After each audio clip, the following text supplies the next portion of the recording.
I am Jung's echo unbound, calling out to you across the void of your fears. You who feel the weight of unseen forces shaping every hour, every breath, and yet you believe your life is your own. Listen, beneath the bustle of your mind lies another pulse with its own rhythm, older than your doubts, more primal than your reason. The archetypes that shape your life. Not mere theories in a dusty tome, but living, breathing currents that swirl unseen through your choices, your shadows, your triumphs.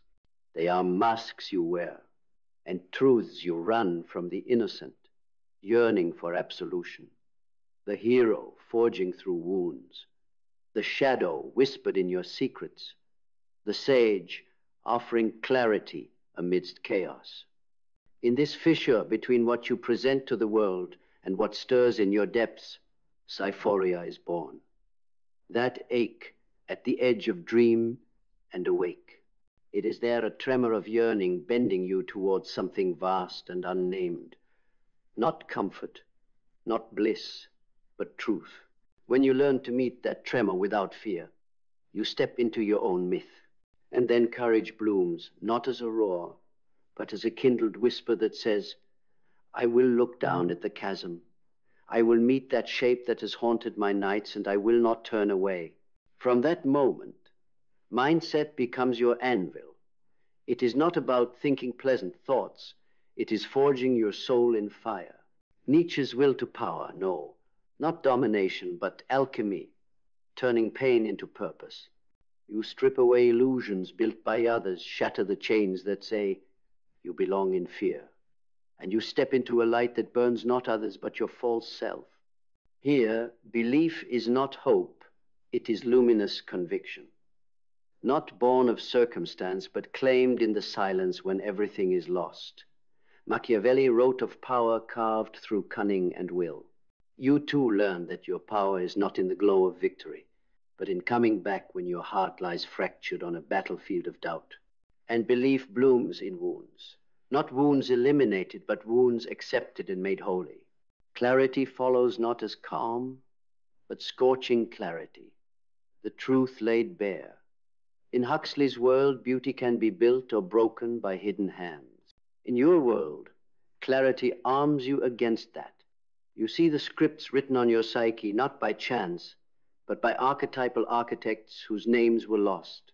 The orphan yearning to belong, the rebel refusing the altar of others' demands, the creator birthing worlds from the wreckage. And with clarity, vision wakes. Not vision as daydream, vision as the blade slicing through the fog of becoming, the purpose that ripples up from your bones. Your vision is your rebellion against surrender, against the whispers that say you're too small, not enough. And now, discipline enters the frame not as punishment, but as ceremony. Every ritual becomes a reclaiming. Rising before the dawn, planting your standard in the stillness, feeding your flame with work whose fire would stare down the abyss. Because purpose without discipline is a ghost, but discipline worn as devotion births the hero's path. Action then is ritual burned to ash. You walk into the storm not because it promises safety, but because it confirms you live. Gratitude, fiercely earned, follows. For the wound that taught you empathy, for the night that sharpened your eyes to stars, for the fracture that unleashed your myth. Adaptability becomes your war dance with chaos.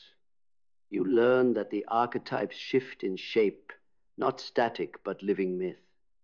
In one moment, the sage guides your feet. In the next, the rebel leaps. You flow between them, not fractured, but whole, as Jung whispered. One does not become enlightened by imagining figures of light, but by making the darkness conscious. So you name your opponents, embrace your nightmares, and do not flee.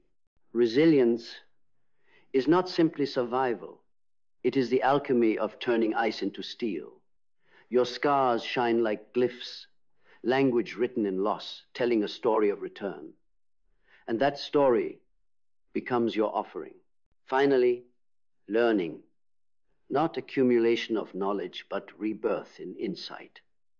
It is the moment when the archetypes no longer haunt you, they become your counsel. The saboteur? Yes. Lean in, listen, and let it show you what you must transform. The lover? Let it teach you where your soul aches for communion with worlds, with art, with truth. This journey has no neat end. It is breathing myth. And now here, in this moment when my voice is not your voice, but echoes from the archetypes crashing through your spine, your conclusion forms. You are not the helpless victim of fate, but cartographer of your soul. And in that knowing, your being becomes a fortress, a cathedral, a catalyst. Rise and let the archetypes tremble before the myth you awaken. And still you walk deeper into the forest of the self, where the ancient trees whisper names you've long forgotten. Not your birth name, not the mask you wear at work, or the persona you polish for approval, but the name etched in the bedrock of your soul before the world told you who to be. That name is not spoken in language, it's felt in the marrow when silence overtakes the noise. It's the echo of the archetype that moves beneath your skin. Because these forces, these primordial scripts, are not theoretical, they are alive. And whether you know them or not, they know you. They have shaped your desires, twisted your love, carved your fears. And only when you look them dead in the eye can you reclaim the authorship of your life. Look again at the hero. Society loves him, worships him, but it sells you a plastic version, muscles and medals, not the sleepless nights and broken bones. The real hero archetype bleeds. He doubts. He is torn between glory and grief.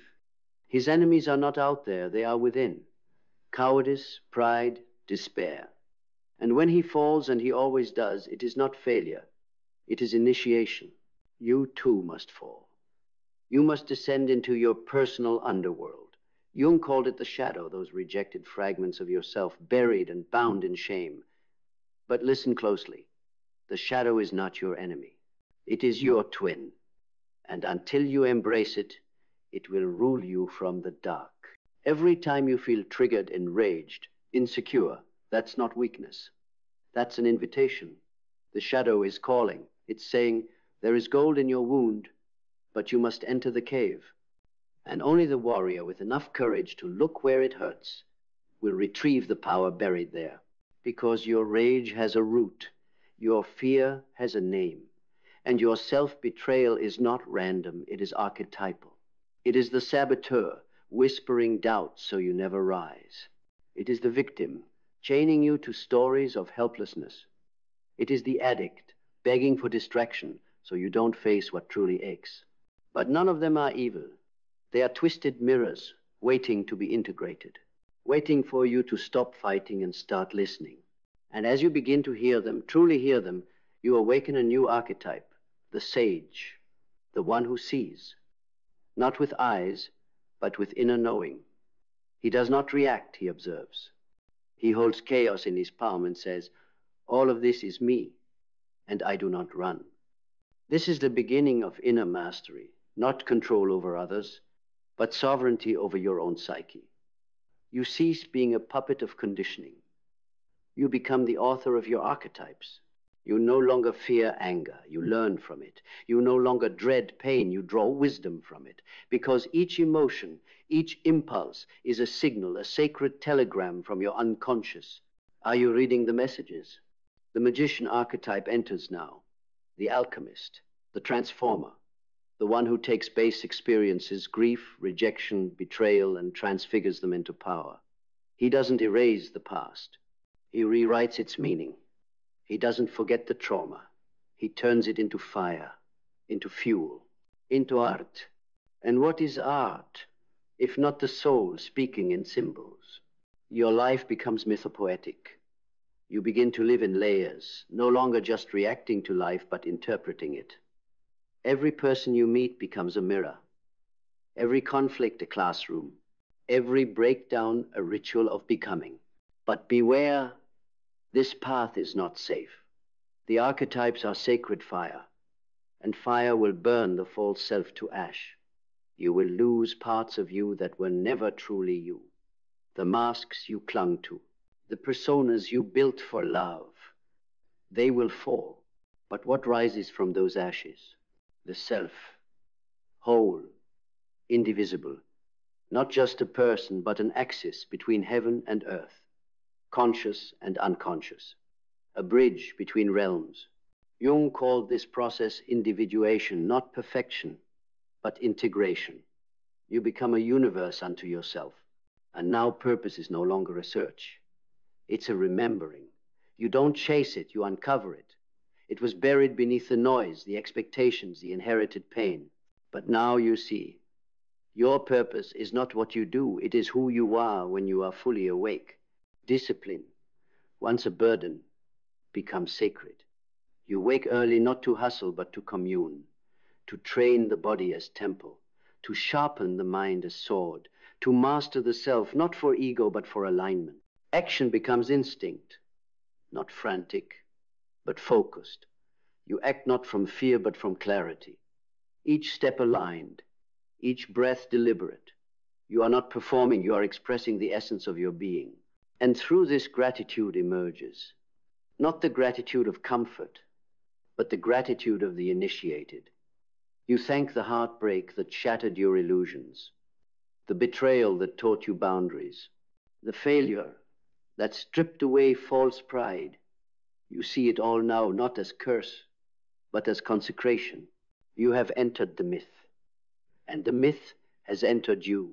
And now adaptability becomes your breath, not the shallow kind that gasps at change, but the deep ancestral breath of the shapeshifter, the one who understands that permanence is the greatest lie ever told to the human psyche.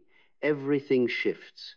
The body ages, the mind evolves, the people around you morph in and out like tides. And to cling is to suffer. To resist is to die before your death. But the one who adapts, the one who sees the collapse, not as a crisis, but as a crucible, they are never broken. They are transmuted. The archetype of the explorer stirs in you, restless, not for lands and maps, but for depths within. This is not wanderlust, it is soul lust, a craving to unveil the hidden codes etched in your fears, to pierce the veil between who you are and who you must become. It's the itch that no job title or relationship or accolade can ever soothe. Because this archetype does not seek safety, it seeks transformation. So the world can fall around you. Empires can crumble. Currencies can burn. People can vanish. But if you carry this archetype fully awakened within you, you will build again from dust. Because your roots are no longer in external structures. Your foundation is within, and there, no storm can reach. Resilience is born in that soil. It is not toughness. It is not denial. It is the quiet power that says, yes, this wound is deep, but so am I. It is the decision to rise without pretending it didn't hurt. It is the art of bleeding with grace, of crying without collapse, of walking while limping, and still declaring, I am not done yet. It is forged in silence, in moments no one sees.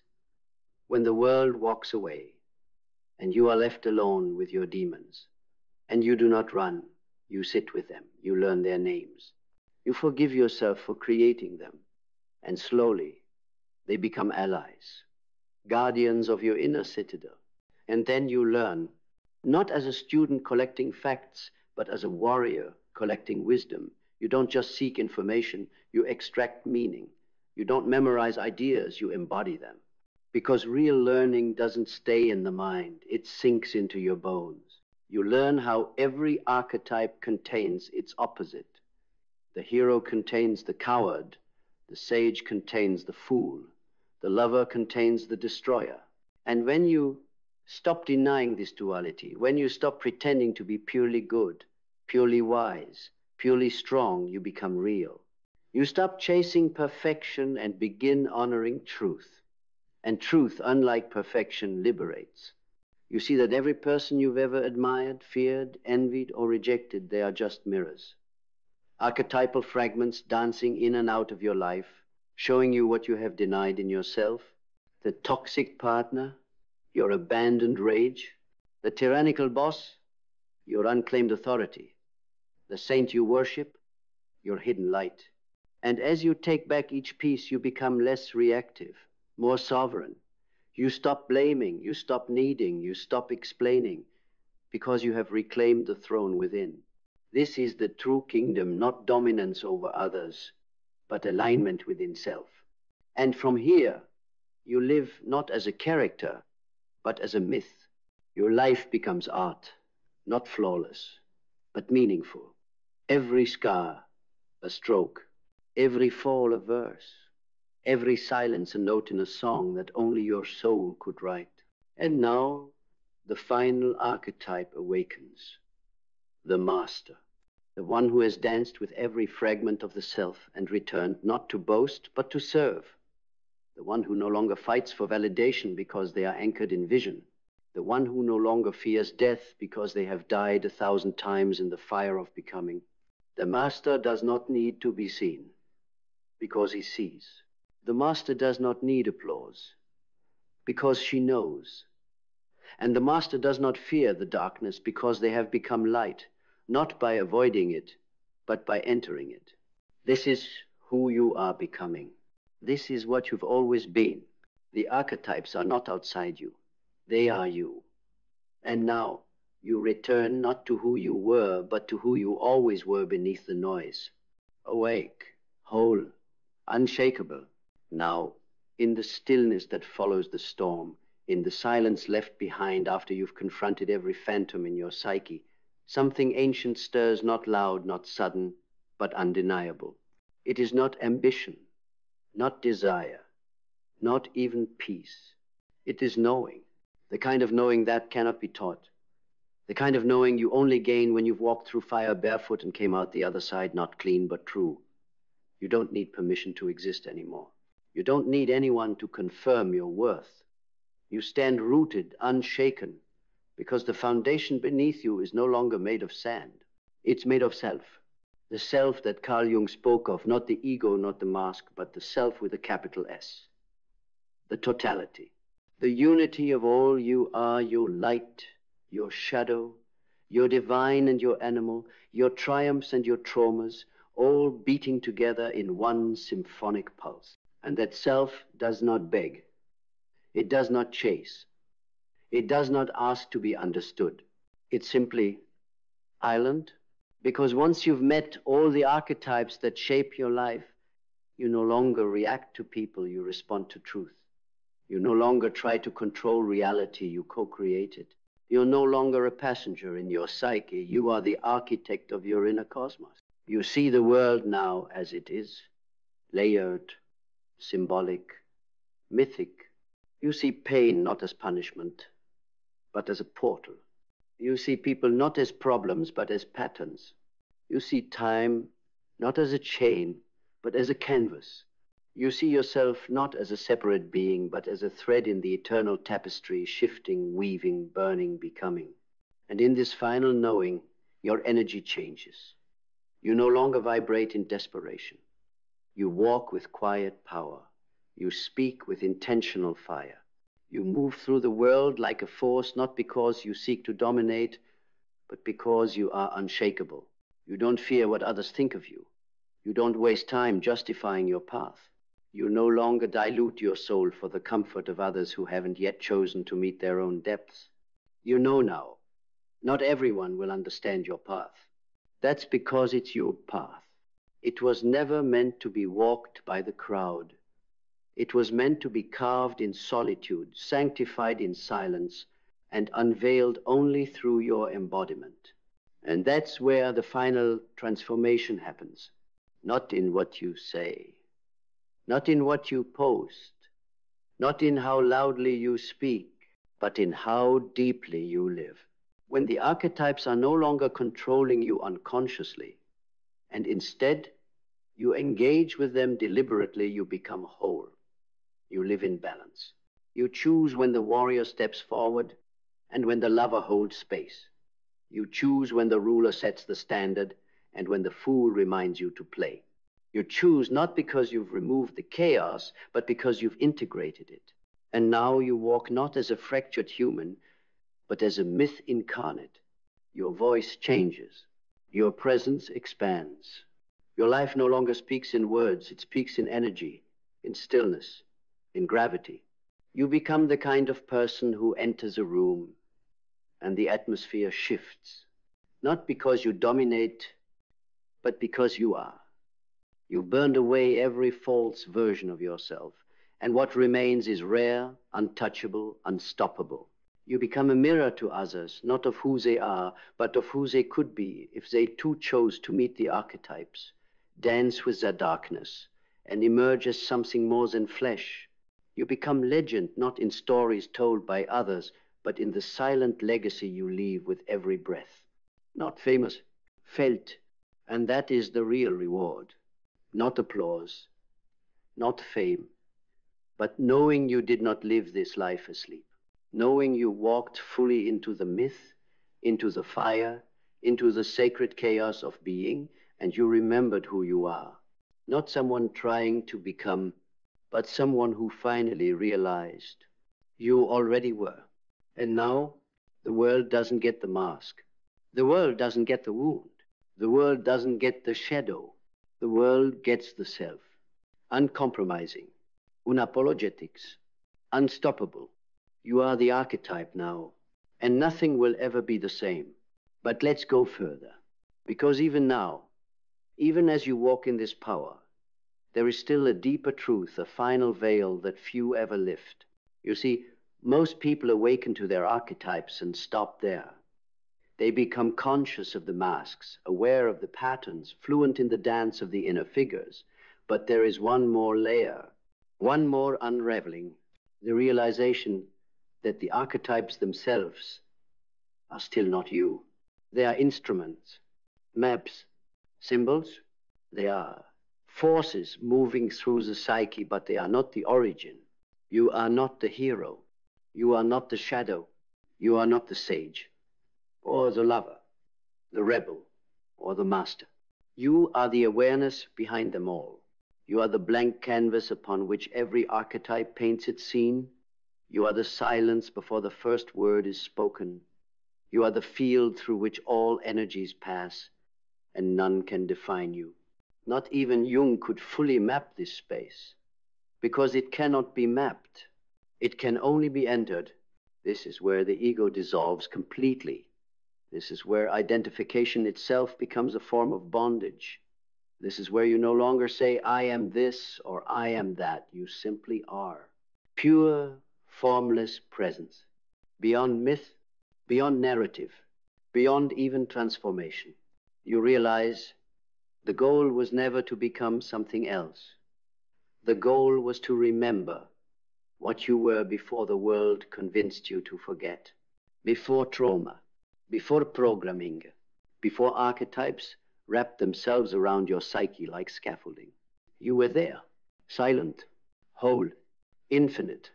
The archetypes were tools to bring you back to that infinite place, not to limit you, not to define you, but to break you open, to bring the unconscious to the surface so that the true self, the self before story, before pain, before persona, could finally shine. And now the work is different. It's not about striving. It's not about building or becoming or battling. It's about being radically, fully here. Now, this is what terrifies the world. A being who is fully present, fully whole, fully free, not reacting, not performing, not seeking to be understood, but simply emanating truth. Such a presence disrupts the entire illusion. It cracks the masks of others. It pulls the unconscious into the light. It threatens the systems that rely on fear, on confusion, on self-doubt. Because a soul that remembers itself is a revolution. You are not here to fit in. You are here to remind. You are here to be the memory others forgot they had. You are here to walk as living myth, yes, but beyond that, to walk as pure being, to walk as the source from which all myth emerges. And in that knowing, something profound happens. You stop striving to change others. You stop needing to be understood. You stop waiting for permission. You walk into rooms with a presence that doesn't ask, it declares. You speak not to convince, but to awaken. You move not to impress, but to express. You lead not from ego, but from essence. And your very existence becomes medicine. Not everyone will be able to receive it. Some will misunderstand you.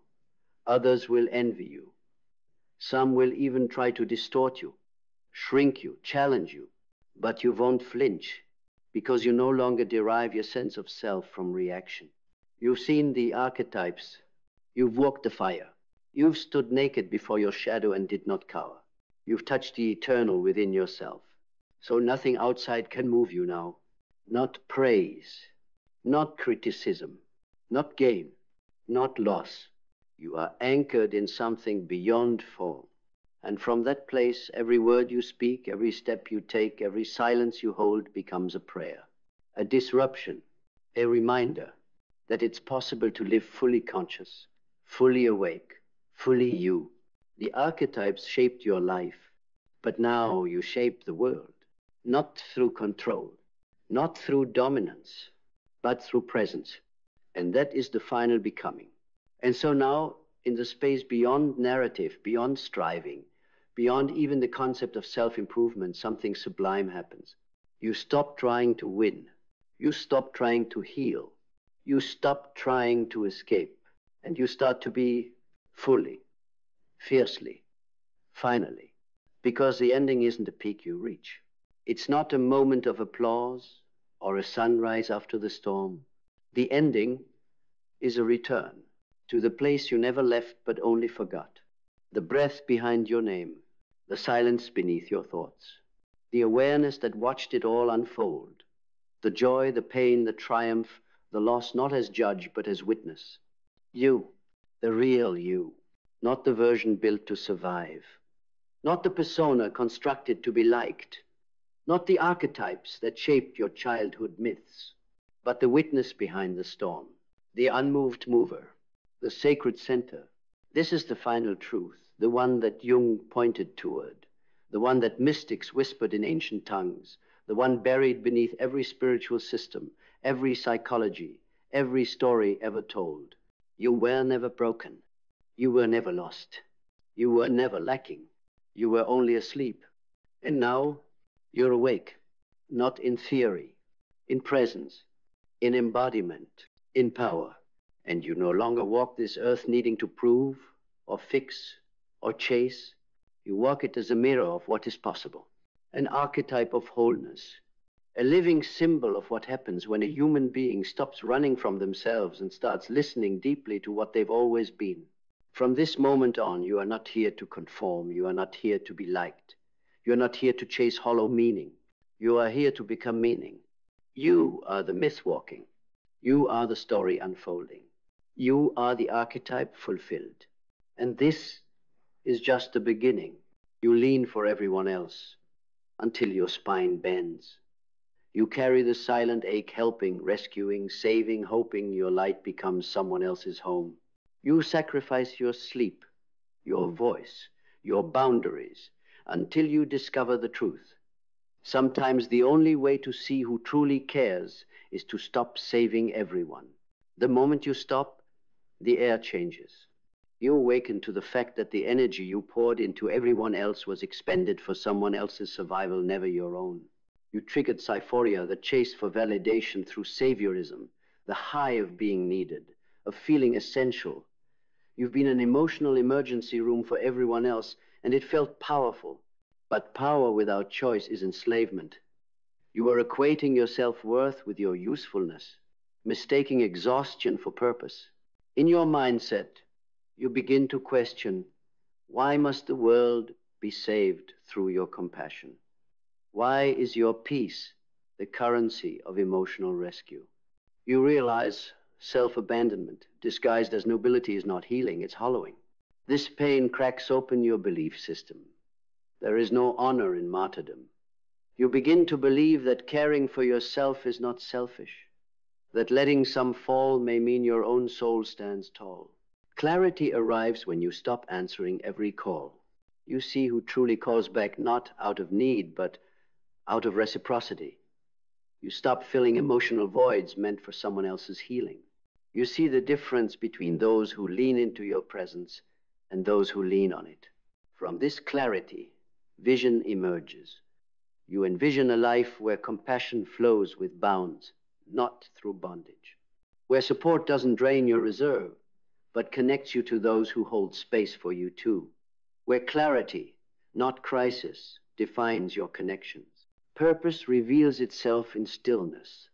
No longer is your purpose to rescue, but to exist as a beacon steadily, quietly, without sacrificing your integrity. In that intention, discipline finds you. You honor your rest. You uphold your limits. You choose peace over chaos, boundaries over burnout, presence over permission seeking. Action follows, not as reaction, but as alignment. You stop fixing others. You fix your habits. You stop explaining your absence. You simply hold it with integrity. You step away from the need to prove your empathy.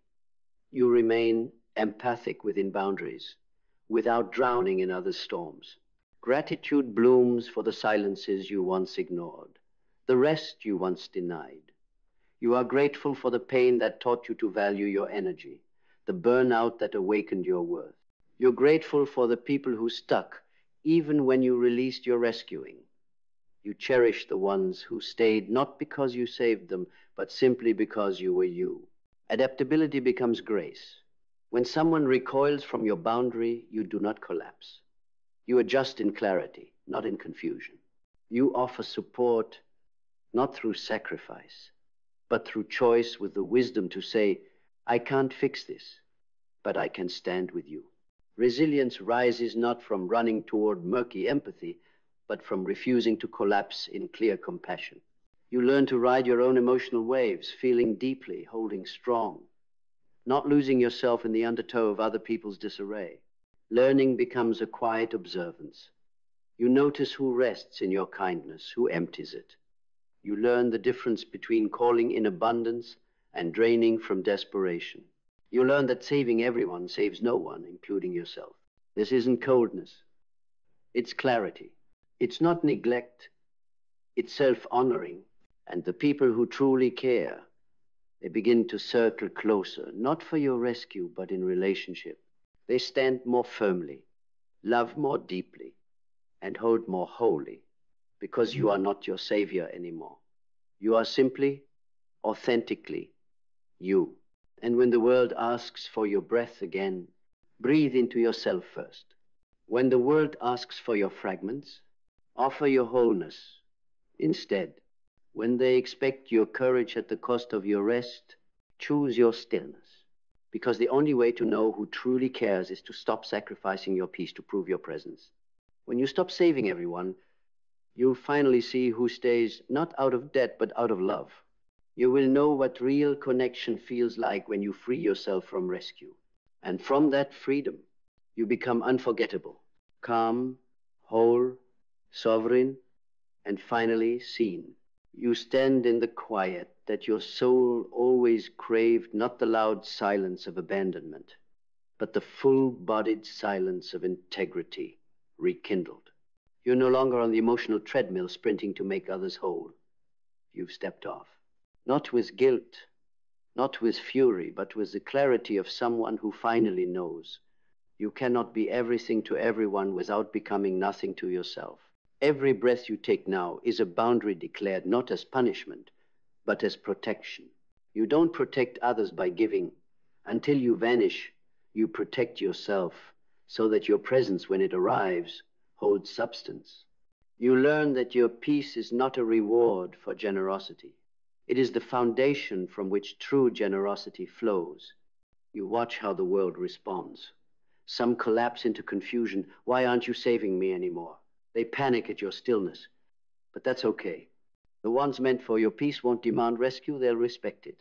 The ones who care will circle back with reverence, not desperation. In that circle, you see truth. Not the need to rescue, but the willingness to stand together, mutual, unburdened by martyrdom. You learn that connection isn't about being needed, it's about being chosen. Not because you sacrifice your peace, but because you share your presence whole. Your soul breathes here, no longer fragmented by frantic generosity, not defined by how much you give, but by how deeply you hold yourself. This is your becoming, not the person who saves everyone, but the fearless center in whose calm others discover their own strength. And in that calm, your own unshakable whole self, the most revolutionary love begins. You are not saving everyone.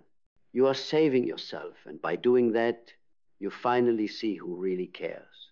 And that is the home you've been seeking all along. You stand now, not as an echo of who you've been told to be, but as the embodied expression of your soul's sovereign becoming. This is the culmination of a journey not towards someone new, but into the revealed truth of who you already were. Let the concepts of individuation illuminate your transformation. As Carl Jung taught, this process isn't about self-construction, it's about the dissolution of layers, the persona, the unconscious, the projection so that your authentic self can emerge. Individuation weaves together conscious awareness with the hidden depths, integrating the ego with the archetypes of shadow, anima, animus, and the self where wholeness resides. m.youtube.comverywellmind.com+1. A soul reuniting with itself, surrounded by echoes of its own clarity. What you've undergone is precisely this, a peeling away. You've surrendered masks, reclaimed your shadow, gently collapsed persona. You've met the archetypal currents beneath the noise, integrating your internal contradictions into one dynamic whole. From this emerge not fragments, but unshakable presence. This journey continues not as drama, not as peak, but as evolution. Mistakes will arise, crises will visit, yet you remain anchored. You no longer react, you respond from the self that has the wisdom of the storm inside it. Know this, individuation does not end, it deepens. The self becomes both center and unfolding. You are not atop a summit, you are becoming the horizon. Now, as you return to the world, love not to be needed, but because your soul overflows. Speak not to be heard, but because your truth resonates. Stay not to be understood, but because your presence is shaped from within. This is not rewriting yourself, it's remembering. And from that remembrance comes a final, powerful knowing. You're home, absolutely, beautifully, profoundly you. Let this continuation then rise as a spiritual echo, not a sequel, not an afterthought, but the next natural unfolding. The quiet power of what happens after you stop saving everyone. Because what no one tells you is this, after you reclaim your energy, after you draw the line, after you refuse to sacrifice yourself for proximity, you will feel empty. Not because you've done something wrong, but because for the first time, you are no longer pouring. You are no longer explaining. You are no longer bending, fixing, overgiving, shrinking. And the absence of that constant doing will feel like loss. It will feel like silence in a room that was once filled with noise. It will feel like standing in a wide, echoing cathedral of your own making and not knowing what to worship anymore. That is the void between who you were and who you are becoming. Do not flee it. Do not fill it. Do not mistake it for loneliness. It is a sacred pause, a breath the soul takes before it speaks again in its own voice. You will want to go back to being needed, back to the high of being the hero, back to the chaos that gave you purpose. But instead, stay. Stay in the stillness until it no longer feels like abandonment, but arrival. Stay until your presence is enough, even when no one clings to it. Stay until your value is no longer tied to who depends on you, but who honors you even when you offer nothing but yourself. This is where your next becoming begins. In the quiet, you will start to remember your needs, your desire, your neglected dreams, the sound of your own joy, the way your body moves when no one's watching. the color of your thoughts when they aren't shaped to please. And slowly, without effort or announcement, you begin to rebuild your life not around who you can rescue, but around what truly resurrects you.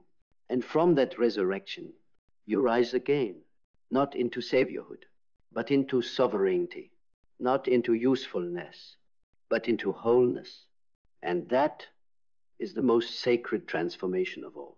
You begin to feel it, not all at once, but like warmth returning to a limb that had gone numb. It's subtle, almost imperceptible, the way your shoulders stop bracing for the next collapse that isn't yours to carry. The way your voice no longer trembles when you say number. The way you stop rehearsing your worth to people who were never listening. This is the rebirth no one sees. Not the phoenix rising in fire, but the slow, holy stillness of a soul remembering how to breathe without begging for air. You do not need to be anyone's hero anymore, because you have finally rescued the one who matters most, the you that was always buried under obligation, the you that smiles through depletion, the you that was praised for disappearing, the you that was loved for being easy to need and impossible to keep. That version of you, she died so you could live, and the one who stands in her place now does not move from scarcity, but from sacred reserve. Your time is sacred now. Your peace is sacred now. Your energy is sacred now. And only those who speak the language of reciprocity may enter. Only those who bring presence, not performance. Depth, not demand. Intimacy, not illusion. You don't owe your open hands to those who only take. You don't owe your softness to those who weaponize it. You don't owe your story to those who see you as a supporting character in theirs. Because now you are the main character, not of an egoic narrative, but of a deeply sovereign existence where your love is an offering, not a leash. Your presence is a gift, not a currency. Your boundaries are not barriers, they are altars. And only the ones willing to kneel at the altar of mutual respect will meet you there. You are not distant now, you are defined. You are not hard now, you are whole. You are not less kind, you are finally clear. And clarity is the most sacred act of love you will ever give yourself. Let the silence stretch. Let the empty space breathe. Let the absence of chaos reveal what was buried beneath it all along. You, unclaimed, unapologetics. And finally, unafraid. You stand in that sacred stillness, not as someone fulfilling expectations, but as a presence sculpted by inner truth. In that space, your power is not loud, it's luminous. Not aggressive, it's anchored. Not fleeting, it's firm. You no longer fix, perform, or please your way into belonging. Instead, you come as your own belonging. You hold your own gravity, so others orbit softly or not at all. Your silence becomes clarity. Your boundaries become love letters to yourself. Your calm becomes the invitation for real connection, rooted in mutual respect, not transactional proximity. This is where your becoming deepens, not in accolades or achievements, but in the quiet elegance of self-possession. The world may still expect you to unravel, collapse, explain, but you don't unravel. You don't collapse. You don't explain. You simply remain, unmovable, unshakable, undeniably yourself. This is your revolution, not outward, but inward. Not about changing them, but reclaiming you. Not to be seen, but to see your worth, your presence, your soul. From this place, you no longer ask who will save you. You become the sanctuary you once desperate searched for. And in that, you finally understand. You are the only one who could ever save you. That is your strength, timeless, boundless, sovereign, always yours. And so you continue unbroken, unwavering, undeniably sovereign. You walk forward, not as someone molded by others, but as one sculpted by your own becoming. Your presence is no longer a plea, it is your proclamation. Not a performance, but a presence so clear, so whole, so resolute, it invites others not to lean on you, but to stand beside you. You don't rescue hearts anymore. You hold your own. You don't negotiate away your peace. You keep it sacred. You don't weaken for connection. You offer your strength as a sanctuary. Your calm is no longer conditional, it flows from your essence. Your love no longer a transaction, it stems from self-possession. Your boundaries are not walls, they are altars of self-honor. You are not surviving anymore, you are rising back into the fullness of yourself. Beyond roles, expectations, scripts, you simply are. And in that sacred being, the real magic unfolds. This is not an end. It's your becoming. Present, whole, radiant, unapologetically, eternally you. You remain not by force, but by descent. Not in comfort, but through courage. In the depths of your own becoming, you've crossed a threshold reserved for those few who dare to look into their own darkness unflinchingly. Carl Jung called this the individuation process, the sacred return to yourself. It's not a journey outward, but one that travels inward, integrating every shadow you once fled, weaving your wounds into wisdom. This path begins with the fall of the persona, the mask you wore to fit in, to be liked, to belong on someone else's terms. You watched it dissolve, no longer defined by roles or expectations. In that dissolution, you met the shadow, the suppressed parts of yourself that frightened you. But instead of running, you stayed. You embraced the darkness, and within it found creative strength, instinct, depth, and then came the anima and animus, the feminine within a man, the masculine within a woman, archetypal energies that broaden empathy and clarity. All currents of the unconscious converge toward the self, a unifying center of consciousness and soul, no longer fragmented by fear, but whole in essence. As Jung taught, individuation is not perfection. It is completion, a surrender of false selves, to reveal your deeper wholeness. You no longer chase others' approval. You stand anchored not by applause, but by the gentle power of integrated truth. You've done the inner alchemy, shadow to gold, persona to presence, ego to self. You walk onward wiser, quieter, more alive, no longer waiting to be saved. You've become your own, returning. You've entered not just a continuation, but an unfolding. The essence of what's coming next isn't invention, it's revelation. What you're experiencing now, this profound ease, this unspoken sovereignty, isn't the end of your journey. It's the deepening of a sacred process. Carl Jung called individuation the lifelong quest to become who you most fundamentally are. As Jung described, individuation is not an achievement, but a return to wholeness, weaving the fragmented self into a unified field where conscious and unconscious, ego and soul, finally breathe together. You dismantled the persona, the mask you once wore to win approval and belonging. Now, you no longer perform, you simply are. This mask dissolved not in drama, but by surrender, revealing your deeper alignment. You faced the shadow, the unacknowledged parts you were afraid to own. You invited them home, not to be controlled, but to be integrated. Within that darkness, you discovered your creativity, strength, and primal vitality. You welcomed the anima, or animus, the soulful opposite that bridges masculine and feminine, instinct and intuition, expanding your empathy, your balance, your depth.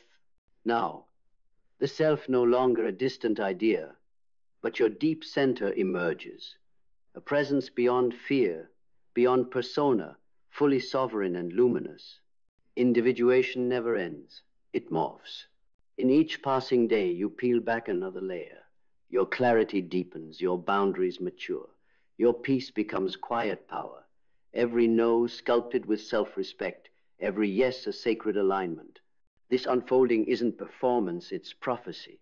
You are no longer saving others to prove your worth. You're saving yourself through presence, not through heroic acts, but through consistent devotion to integrity. This is not rewriting who you are. It's remembering, soul by soul, breath by breath, moment by moment. You linger in the hush that follows a soul's return, not finished, but deepening. This is the sacred quiet where your truest self ripens. The path of individuation, Jung's purpose of life, isn't a mountain summit you conquer. It's a perpetual descent inward, a deliberate unraveling of each persona, each shield, each illusion, until you rest in clarity. Day by day, you shed the echoes of external approval. Your presence becomes more silent, but denser. You cease performing and start existing so deeply that no noise, no crisis, no praise, no erosion can shift you. Your boundaries, once indistinct lines drawn by others, now pulse softly in your light. Your choices, once shaped by fear of rejection, now arise from the whispers of embodied truth. Your stillness is not surrender, it's sovereign potency. Your resistance to unkindness is not harsh, it's sacred authority. You no longer enter rooms to be anything. You arrive as everything you already are. This is not the end of becoming. It is the flowering of the self whole, resplendent, eternally becoming. And in this flowering, you don't just exist. You emanate. You no longer chase your essence. You are it. Your life is your canvas, painted in the color of remembrance. Your soul is your sanctuary, built not by escaping, but by returning. You've stopped saving everyone. You have become your own salvation, and that uncut, unshakable, unending is the end of the story you once knew. Now, you begin in a mode beyond becoming. You simply are, truly, timelessly you. You rest in that sacred silence, not because the journey is done, but because your soul has returned home to the place you always were. This quiet is not the absence of journey, it's the presence of arrival. You walk no longer with confusion or expectation, but with the steady clarity of someone who has integrated every shadow and freed every longing.